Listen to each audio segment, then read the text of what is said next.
વચનામૃત 18મું વિષય ખંડનનું હવેલીનું.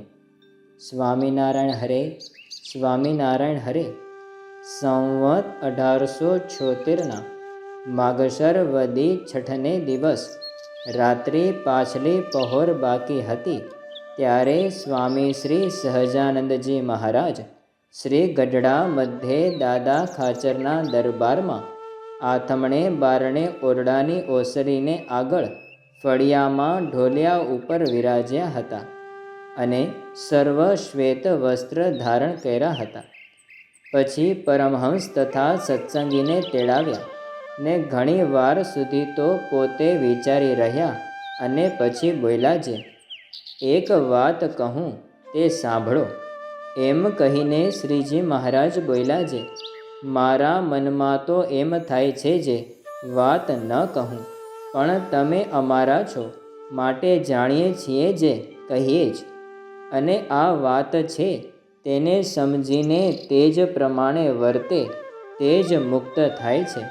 અને તે વિના તો 4 વેદ, ષટશાસ્ત્ર, 18 પુરાણ અને ભારતાદિક ઇતિહાસ તેને ભણવે કરીને તથા તેના અર્થને જાણવે કરીને અથવા તેને શ્રવણે કરીને પણ મુક્ત થાય નહીં.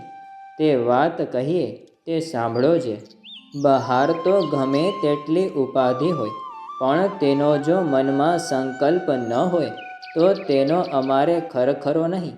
અને અંતરમાં જો રંચ જેટલો પદાર્થનો ઘાટ થાય તો તેનો ત્યાગ કરીએ ત્યારે નિરાંત થાય, એવો અમારો સ્વભાવ છે. માટે અમે હૃદયમાં વિચાર કર્યો જે ભગવાનના ભક્તના હૃદયમાં વિક્ષેપ થાય છે તેનું કારણ તે શું છે? પછી મન, બુદ્ધિ, ચિત્ત, અહંકાર સામું જોયું ત્યાં તો એ અંતઃકરણ પણ ઉદ્વેગનું કારણ નથી.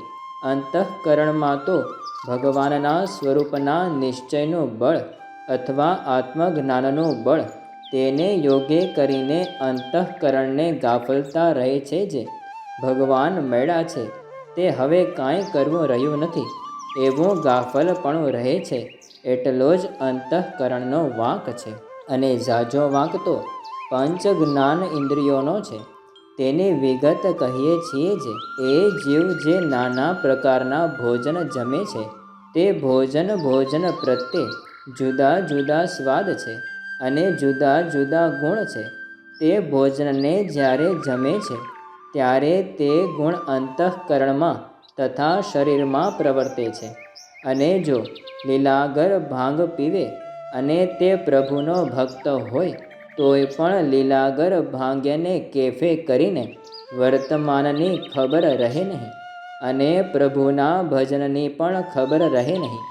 તેમ અનંત પ્રકારના જે આહાર તેના ગુણ પણ લીલાગર ભાંગની પેઠે જ અનંત પ્રકારના છે. તેનો ગણતા પણ પાર આવે નહીં. તેમજ એ જીવ શ્રોત્ર દ્વારે અનંત પ્રકારના શબ્દને સાંભળે છે તે શબ્દના પણ અનંત પ્રકારના ગુણ જુદા જુદા છે. તે જેવો શબ્દ સાંભળે છે તેવો જ અંતઃકરણમાં ગુણ પ્રવર્તે છે. જેમ કોઈક હત્યારો જીવ હોય અથવા કોઈક પુરુષ વ્યભિચારી હોય અથવા કોઈક સ્ત્રી વ્યભિચારિણી હોય અથવા લોક અને વેદની મર્યાદાને લોપીને વર્તતો એવો કોઈક ભ્રષ્ટ જીવ હોય તેમની જે વાત સાંભળવી તે તો જેવી લીલાગર ભાંગ પીવે અથવા દારૂ પીવે એવી છે.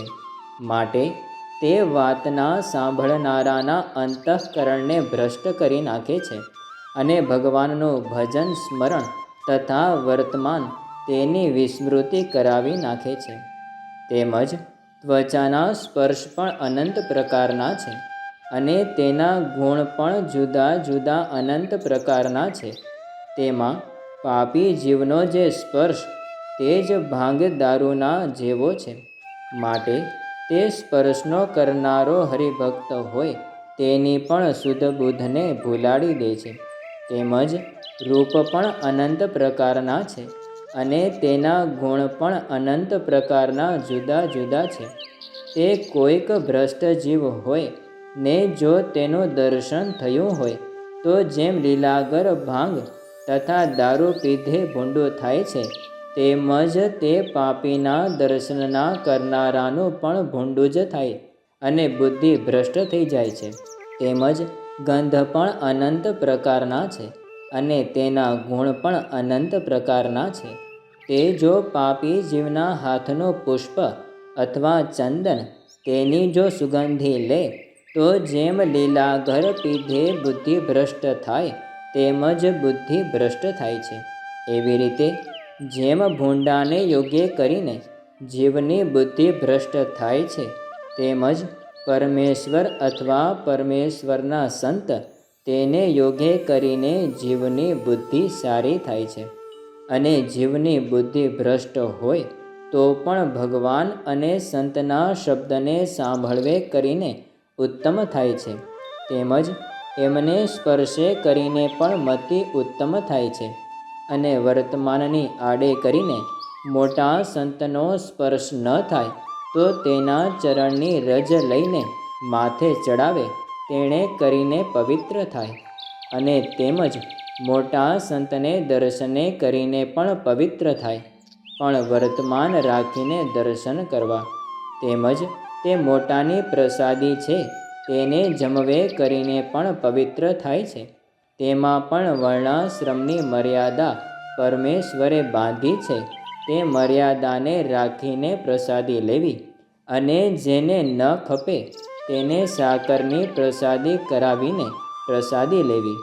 તેમજ તે મોટા પુરુષને ચઢ્યું એવું જે પુષ્પ ચંદન તેની સુગંધી લીધે પણ બુદ્ધિ નિર્મળ થાય છે. તે માટે એ પંચ વિષયને સમજ્યા વિના જે ભોગવશે અને સાર અસારનો વિભાગ નહીં કરે અને તે નારદ સનકાદિક જેવો હશે તેની પણ બુદ્ધિ ભ્રષ્ટ થઈ જશે. તો જે દેહાભિમાની હોય અને તેની બુદ્ધિ ભ્રષ્ટ થાય તેમાં શું કહેવું? તે સારું, એ પંચ ઇન્દ્રિયોને યોગ્ય અયોગ્ય વિચાર્યા વિના જે મોકળી મેલશે તેનું અંતઃકરણ ભ્રષ્ટ થઈ જશે. અને પંચ ઇન્દ્રિયો દ્વારે જીવ જે આહાર કરે છે તે આહાર જો શુદ્ધ કરશે તો અંતઃકરણ શુદ્ધ થશે. અને અંતઃકરણ શુદ્ધ થશે તો અખંડ ભગવાનની સ્મૃતિ રહેશે. અને જો પંચ ઇન્દ્રિયોના આહારમાંથી એક ઇન્દ્રિયોનો આહાર મલિન થાય છે તો અંતઃકરણ પણ મલિન થઈ જાય છે. માટે ભગવાનના ભક્તને ભગવાનના ભજનને વિશે જે કોઈ વિક્ષેપ થઈ આવે છે તેનું કારણ તો પંચ ઇન્દ્રિયોના વિષય જ છે, પણ અંતઃકરણ નથી.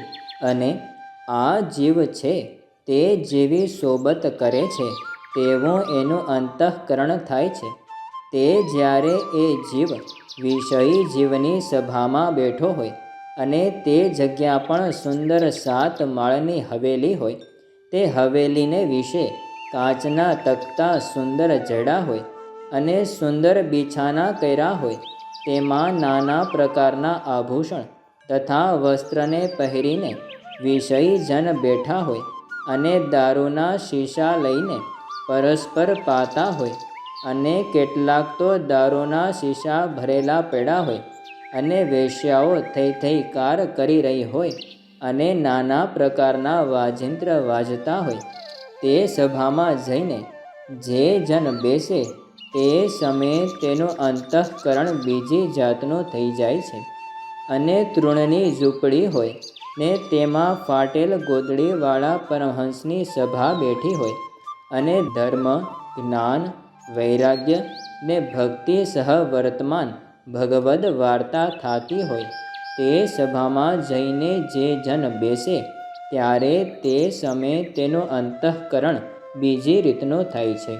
માટે સત્સંગ અને કુસંગને યોગ્ય કરીને જેવું અંતઃકરણ થાય છે તેને જો વિચારીને જુએ તો જાણ્યામાં આવે છે. અને ગબરગંડને તો કાંઈ ખબર પડતી નથી. માટે આ વાર્તા છે તે છેક મૂર્ખપણે પશુને પાડે વર્તતો હોય તેને તો ન સમજાય. અને જે કાંઈક વિવેકી હોય અને કાંઈક ભગવાનનો આશ્રિત હોય તેને તો આ વાત તુરત સમજ્યામાં આવે છે. માટે પરમહંસ તથા સાંખ્ય યોગી હરિજન તથા કર્મયોગી હરિજન એ સર્વને કુપાત્ર માણસની સંગત કરવી નહીં. અને સત્સંગ થયા મોર તો ગમે તેવો કુપાત્ર જીવ હોય તોય તેને નિયમ ધરાવીને સત્સંગમાં લેવો. પણ સત્સંગમાં આવ્યા પછી કુપાત્રપણું રાખે તો બાઈ અથવા ભાઈ જે હોય તેને સત્સંગ બહાર કાઢી મેળવો. અને જો ન કાઢે તો એમાંથી જાજુ ભૂંડું થાય. જેમ જે આંગળીને સર્પે કરડી હોય અથવા કીડિયારાનો રોગ થયો હોય અને તેટલું અંગ જો તુરત કાપી નાખે તો પંડે કુશળ રહે ને તેનો લોભ કરે તો ઝાઝો બિગાડ થાય. તેમ જે કુપાત્ર જીવ જણાય તેનો તત્કાળ ત્યાગ કરજો. અને આ અમારું વચન છે તે ભલા થઈને સર્વે જરૂર રાખજો. તો જાણીએ તમે અમારી સર્વ સેવા કરી અને અમે પણ તમને સર્વને આશીર્વાદ દઈશું અને તમો ઉપર ઘણા પ્રસન્ન થઈશું. કાજે તમે અમારો દાખલો સુફળ કર્યો અને ભગવાનનું ધામ છે ત્યાં આપણ સર્વે ભેળા રહીશું. અને જો એમ નહીં રહો તો તમારે અને અમારે ઘણું છેટું થઈ જશે અને ભૂતનું કે બ્રહ્મ રાક્ષસનો દેહ આવશે અને હેરાન થશો. અને જે કાંઈ ભગવાનની ભક્તિ કરી હશે તેનું ફળ તો રઝળતા કોઈક કાળે પ્રગટ થશે. ત્યારે પણ અમે વાત કરી તે પ્રમાણે રહેશો. ત્યાર પછી મુક્ત થઈને ભગવાનના ધામમાં જાશો. અને જો કોઈ અમારો વાદ લેશો તો તેનું તો જરૂર ભૂંડું થશે. કાજે અમારા હૃદયમાં તો નરનારાયણ પ્રગટ વિરાજે છે અને હું તો અનાદિ મુક્ત જ છું. પણ કોઈને ઉપદેશે કરીને મુક્ત નથી થયો. અને મન, બુદ્ધિ, ચિત્ત અને અહંકાર તેમને તો હું પકડી લઉં છું. જેમ સિંહ બકરાને પકડે છે તેની પેઠે એ અંતઃકરણને હું પકડું છું. અને બીજાને તો એ અંતઃકરણ દેખ્યામાં પણ આવતા નથી. માટે અમારો વાદ લઈને જાણે જે ઉપાધિમાં રહીને શુદ્ધપણે રહીશું તે તો નારદ સનકાદિક જેવો હોય તેથી પણ રહેવાય નહીં તો બીજાની શી વાર્તા કહેવી. અને અનંત મુક્ત થઈ ગયા ને અનંત થશે તેમાં ઉપાધિમાં રહીને નિર્લેપ રહે એવો કોઈ થયો નથી ને થશે પણ નહીં અને હમણાં પણ કોઈએ નથી. અને કોટી કલ્પ સુધી સાધન કરીને પણ એવો થવાને કોઈ સમર્થ નથી.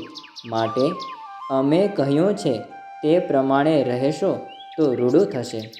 અને અમે જે કોઈને હેત કરીને બોલાવીએ છીએ તે તો તેના જીવના રૂડા સારું બોલાવીએ છીએ.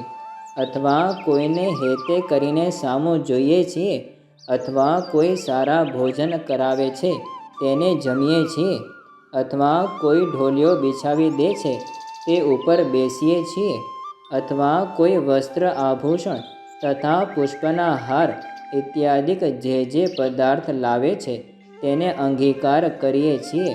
તે તો તેના જીવના રૂડા વાસ્તે કરીએ છીએ પણ અમારા સુખને વાસ્તે કરતા નથી. અને જો અમારા સુખને વાસ્તે કરતા હોઈએ તો અમને શ્રી રામાનંદ સ્વામીના સમ છે. માટે એવું વિચારીને કોઈ અમારો વાદ કરશોમાં.